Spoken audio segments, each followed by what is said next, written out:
Hi, I'm Tom, owner of Auto Air and More in Las Vegas. Here's a consumer tip about your car's check engine light. I get asked all the time, why is my check engine light on? Well, basically, a check engine light can be turned on for literally hundreds of different reasons.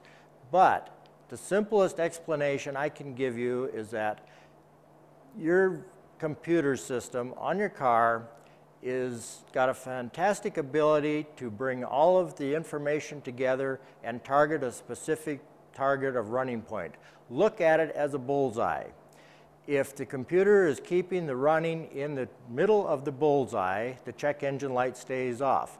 When something is out of adjustment so bad that the computer can't compensate for it, the check engine light is the computer's way of telling you that I've done all I can do, now it's your turn.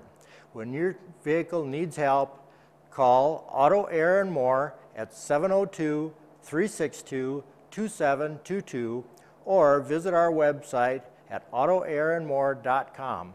That's Auto Air and spelled out A-N-D more.com. We look forward to seeing you soon.